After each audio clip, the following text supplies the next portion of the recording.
You're not going to believe what hit Foxborough today, so do me a favor. Smash the like button, subscribe, and tell me this in the comments before we even get into it.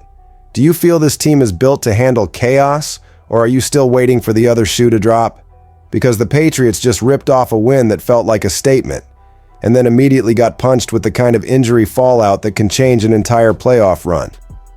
There's a roster shuffle that screams we're not blinking, there's league-wide respect that confirms the culture shift is real, there's a Pro Bowl decision that has Patriots Nation heated, and there's a rookie on IR turning into a Boston headline for reasons you wouldn't expect. And it starts with the part nobody wants to talk about after a big win. The cost. 10 Patriots walked out of Baltimore banged up. That's not, oh, he's sore.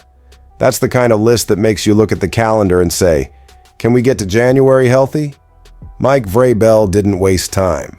New England signed veteran interior offensive lineman Brendan Jimes to the 53-man roster off the practice squad, and in the corresponding move placed defensive tackle Joshua Farmer on injured reserve with a hamstring injury suffered on Sunday. Jimes matters because the Patriots also have 3 players in concussion protocol: running back Tre'Veyon Henderson, wide receiver Kayshon Boutte, and left guard Jared Wilson.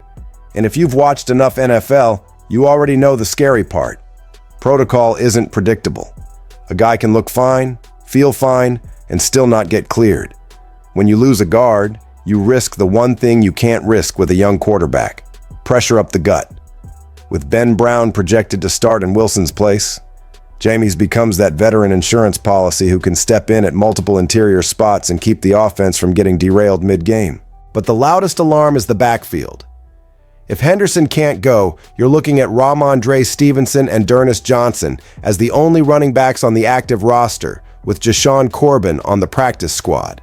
That's why the Patriots added Elijah Mitchell to the practice squad. Not because he's coming in to be a savior, because that's not how this works, but because he's a runner with real starting experience who can give you competent snaps in a high-pressure spot. Mitchell ran for a career-high 963 yards with the 49ers back in 2021, has played in 28 NFL games with 12 starts, and he was most recently in Kansas City this season. He got released on deck 20 and signed with New England 3 days later. That's not a random name. That's depth you can actually trust if the injury situation forces your hand. And the receiver room felt it too.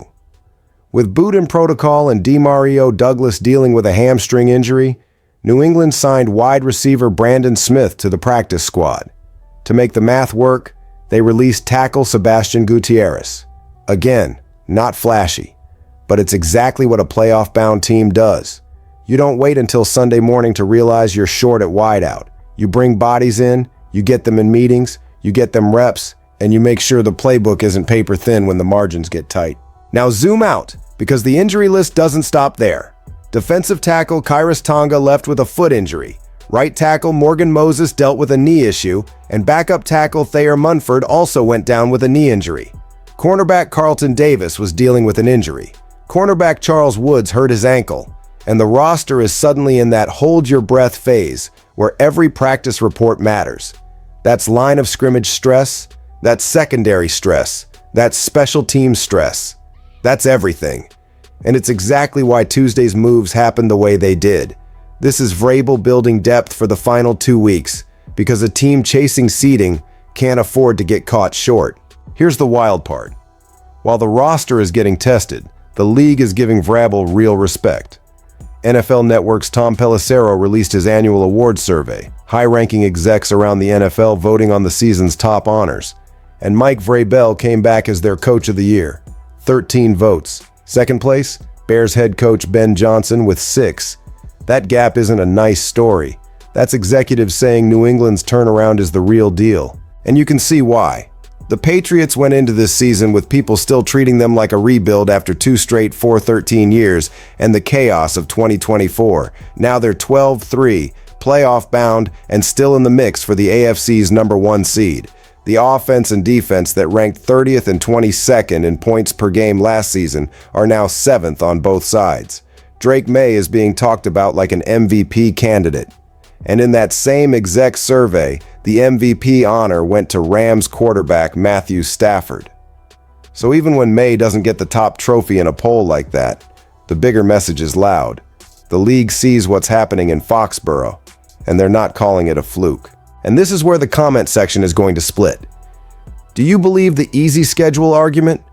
Or do you look at what Vrabel is doing with the roster, starters, backups, practice squad moves, and say, no, this is culture? Because to me, the culture is exactly what we're watching. Injuries hit, and the Patriots don't spiral. They adjust.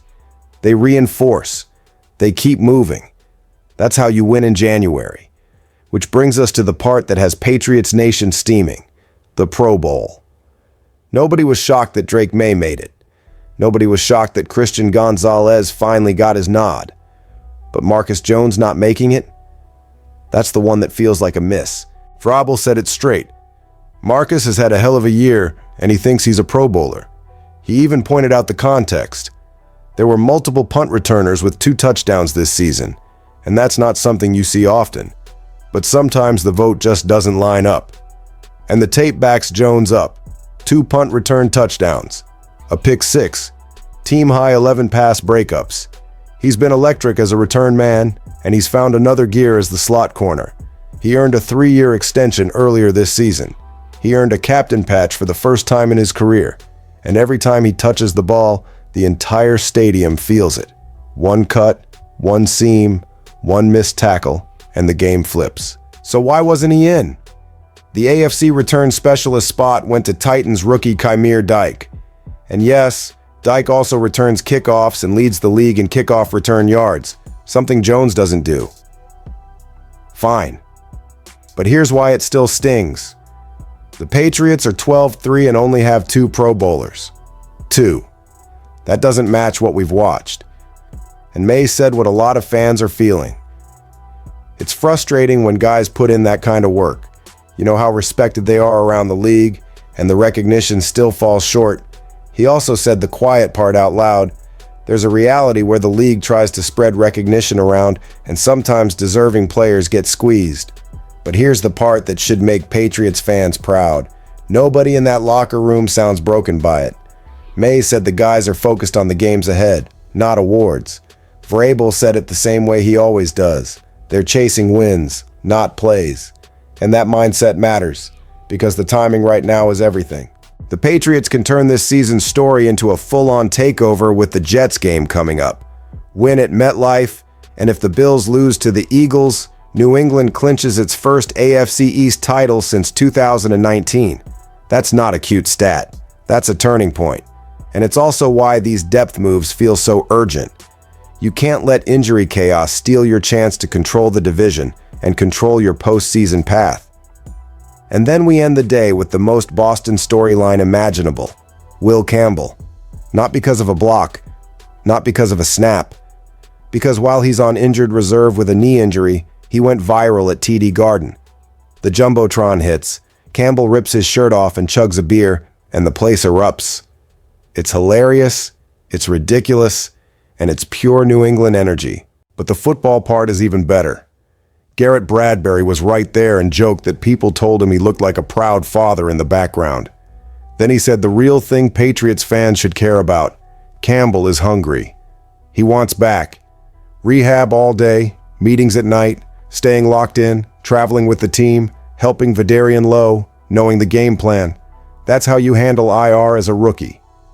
Campbell has missed the last 3 games and is eligible to return in the regular season finale against the Miami Dolphins. And remember what he was before the injury. The number 4 overall pick, an instant starter at left tackle, the guy who stabilized a spot that's been a problem in New England. At the time of the injury, he was graded as one of the better tackles in football.